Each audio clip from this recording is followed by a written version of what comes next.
Sir, और अब तो मणिपुर में राष्ट्रपति शासन लगा हुआ है।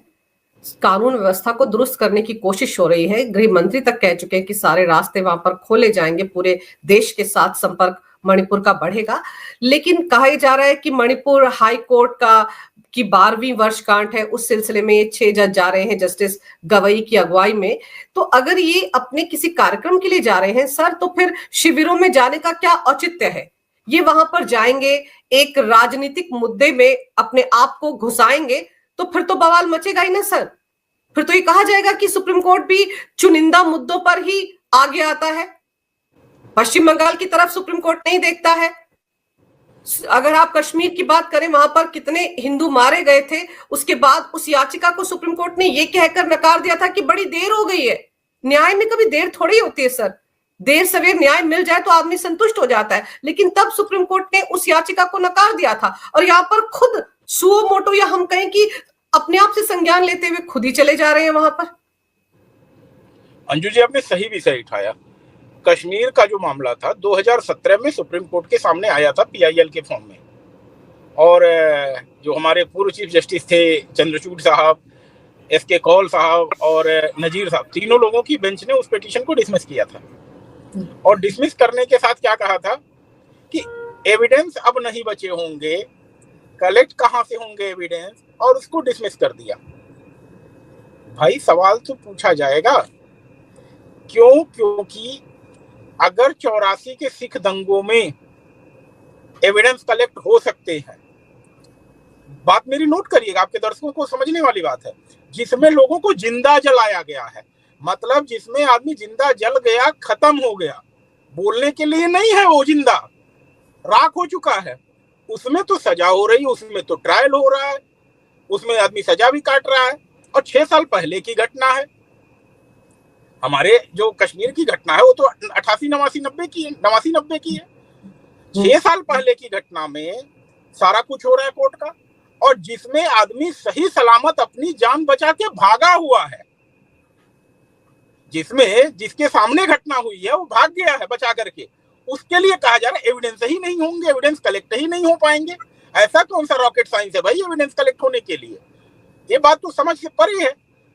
सही बात तो ये है कि कहते हैं ना कि जो न्याय दिखता है और दिखाना भी पड़ता है न्यायपालिका को, तो न्यायपालिका को थोड़ा सा इन बातों पर भी गौर करना चाहिए कि एक ही कानून से 2 सिद्धांत सामने नहीं आ सकते। अगर आप 84 के सिख नरसंहार के लिए एक एसआईटी बनती है, प्रोब होता है, ट्रायल होता है और एक व्यक्ति को सजा होती है जिसमें कि कितने लोग जला के मार दिए गए, वो गवाही देने के लिए जिंदा भी नहीं है, और कश्मीर में जेनोसाइड होता है जिसके लोग जिंदा हैं। अगर सपोज करिए कोई 20 साल का नौजवान अगर भागा होगा अपनी आंखों के सामने से घटना देख करके, तो आज भी 50 साल का होगा, वो गवाही देने में सक्षम है।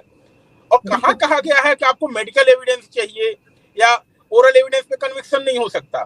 अगर 5 गवाह किसी एक्स के बारे में कह रहे हैं कि मिस्टर एक्स ने मिस्टर वाई को हमारे सामने जिंदा जलाया है या उसके घर को आग लगाई है, तो कहीं और कुछ आवश्यकता नहीं है उनका ट्रायल और कन्विक्शन करने के लिए जो है। तो अदालत अपनी जिम्मेदारी से भाग नहीं सकती है। पता नहीं क्या दिक्कत है कश्मीर के मामले में, और मणिपुर में इतना इंटरेस्ट आ रहा है। 17 में मैटर डिसमिस हुआ, और 2022 में जब क्यूरेटिव पिटीशन फाइल हुई वो भी डिसमिस हुई, और सितंबर महीने में जब क्यूरेटिव पहुंची सुप्रीम कोर्ट के सामने, तो कहा गया कि भाई इसमें आप केंद्र सरकार के सामने रिप्रेजेंटेशन दीजिए। जो मैंने बताया ना स्टार्टिंग में कि शक्ति पृथक्करण का सिद्धांत है कि जिसके डोमेन का काम है वही करे। तो जब कश्मीर के मामले में सुप्रीम कोर्ट ने कहा कि आप केंद्र के सामने अगर रिप्रेजेंटेशन देना चाह रहे हैं उस जेनोसाइड में जांच कराने के लिए, तो आप जाइए विद लिबर्टी, आपकी पिटीशन मैं डिसमिस कर रहा हूं। तो अगर कोई सुप्रीम कोर्ट ने एक सेट रूल बनाया है कि अगर कोई ऐसी घटना है तो केंद्र सरकार के सामने आप रिप्रेजेंटेशन दीजिए, तो अगर किसी को मणिपुर की घटना से दिक्कत है तो केंद्र सरकार के सामने वो रिप्रेजेंटेशन दे। इस तरह से सुप्रीम कोर्ट कैसे उस मामले में खुद कूद सकती है, जबकि आज स्थिति सामान्य की तरफ लौट रही है। और सर, सबसे अहम बात ये कि जो आपने कहा ना कि सबके कार्यपालिका के, विधायिका के, न्यायपालिका के अपने अपने डोमेन है, उसमें काम करते हैं, वो किसी काम में दखल नहीं दिया जाता। लेकिन यहाँ पर क्योंकि ये मुद्दा इसलिए संवेदनशील है क्योंकि विपक्ष बार बार ही कहता रहा है कि देखिए पीएम मोदी मणिपुर नहीं गए। अरे भाई, गृह मंत्री तो गए हैं, लेकिन मुद्दा बना रखा था विपक्ष ने कि पीएम मोदी वहां नहीं गए, और अब हमारे जज वहां पर जा रहे हैं तो वही कांग्रेस बल्ले बल्ले कर रही है। और जयराम रमेश सवाल उठाते हैं कि पीएम मोदी नहीं गए लेकिन जजों को जाने की फुर्सत मिल गई। सर, जज लोग सुप्रीम कोर्ट में बैठकर केसेस को सुनते हैं और 5 करोड़ से ज्यादा पेंडिंग केस है इस वक्त अदालतों के सामने, लेकिन वो बिना वजह, आपको नहीं लगता कि विधायिका के कामकाज में दखल देने की कोशिश कर रहे हैं? देखिए, मेरा मानना है कि हाई कोर्ट के कार्यक्रम में अगर जा रहे हैं, कहते ना कि अगर लखनऊ से कोई टीम या दिल्ली से कोई टीम जाती है तो पहले वहां के लोकल लोगों से, लोकल अथॉरिटी से पूछती है कि भाई वहां की वस्तु स्थिति क्या है। तो कायदे से तो पहले हाईकोर्ट जजों से कहा जाना चाहिए था कि हाईकोर्ट जज जाएं, एक वस्तु स्थिति का मुआयना करके आएं और उस कार्यक्रम में बताएं कि वहां की स्थिति क्या है।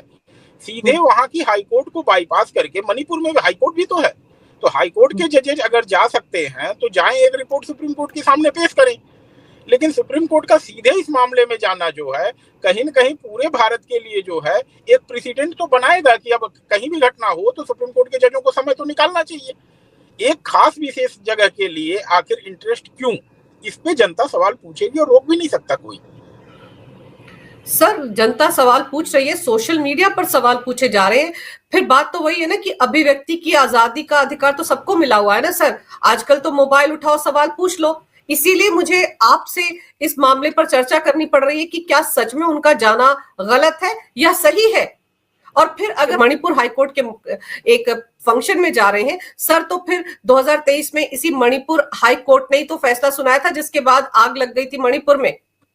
उसी फैसले पर संज्ञान ले लेते सुप्रीम कोर्ट तो मामला शायद बहुत पहले निबट जाता, इतना सब कुछ नुकसान नहीं होता।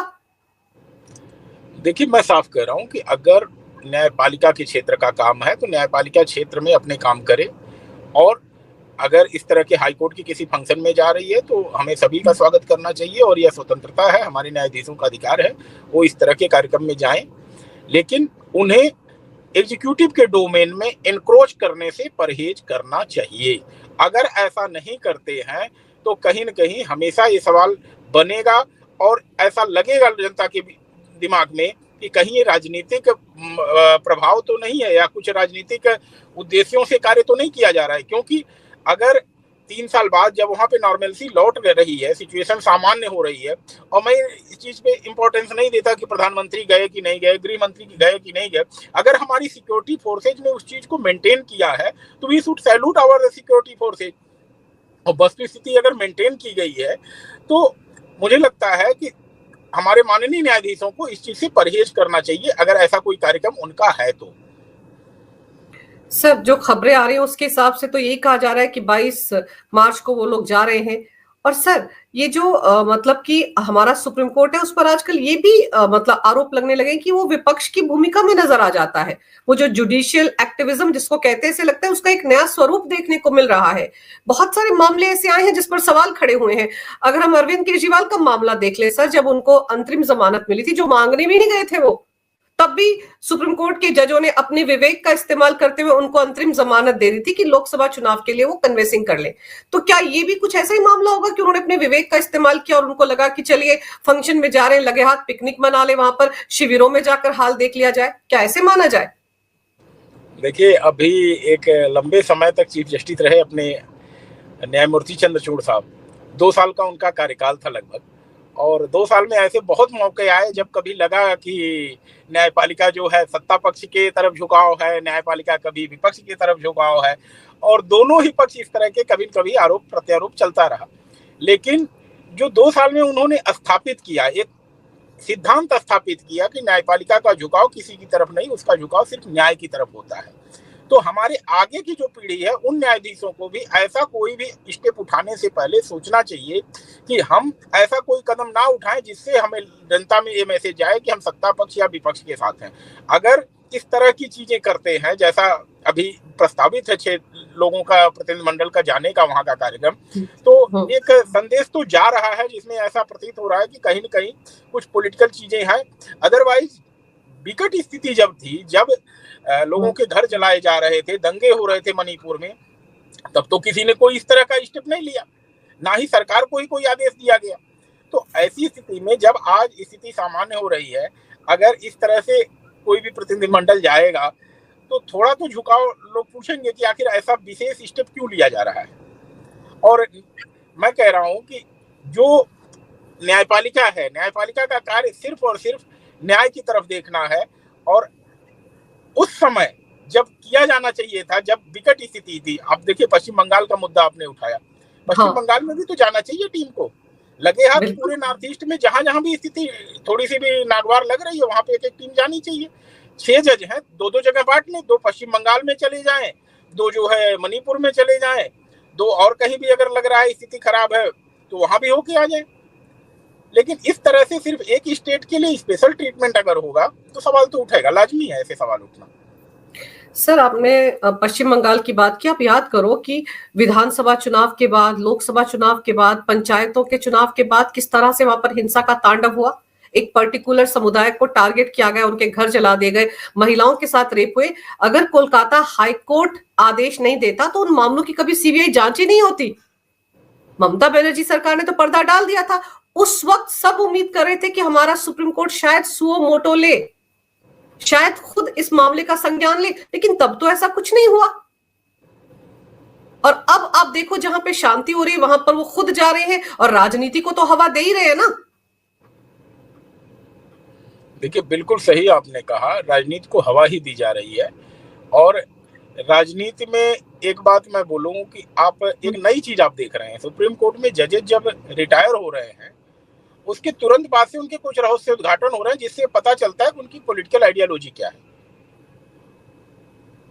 यह एक बहुत ही खतरनाक संकेत है न्यायपालिका को। जिस दिन आप हाई कोर्ट या सुप्रीम कोर्ट का जज नॉमिनेट करते हो, कि आप उन्हें बताते हो कि आप हाई कोर्ट या सुप्रीम कोर्ट के जज बन रहे हो, उसी समय बताया जाना चाहिए कि आप इवन आफ्टर रिटायरमेंट न्यायाधीशों के फैसलों पे कोई कमेंट नहीं करेंगे, क्योंकि ये प्रिविटी है हमारी न्यायपालिका का कि जब 3 जजों की बेंच, 5 जजों की बेंच बैठ करके कोई फैसला करती है तो वह तथ्यों पर फैसला करती है, कानून पे फैसला करती है। और कल आप जब उसी जुडिशरी से रिटायर्ड हो, क्योंकि आप सड़क चलते अंगूठा छाप व्यक्ति नहीं है, लेमैन नहीं है, आप एक न्यायपालिका के जज रहे हैं।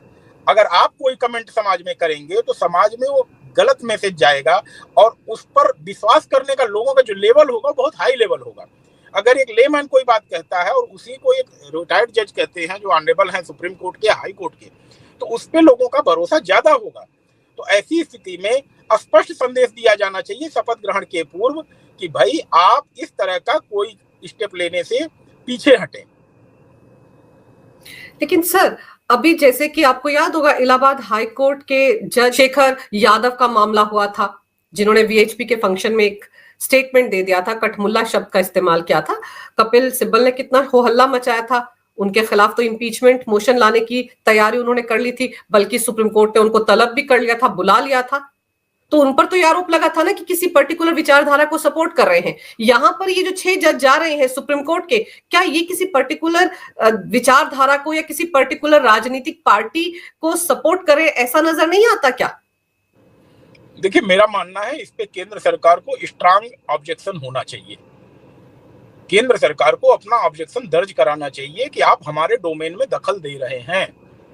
ऐसी कोई घटना नहीं हुई है वर्तमान में जहां ये कहा जाए कि 10-12 लोगों को जिंदा जला दिया गया या 10 लोगों को काट दिया गया, मार दिया गया। कुछ ऐसी घटना हो गई है जिससे कि मानवता शर्मसार हो गई है, तत्काल का ऐसा कोई वाकया नहीं है।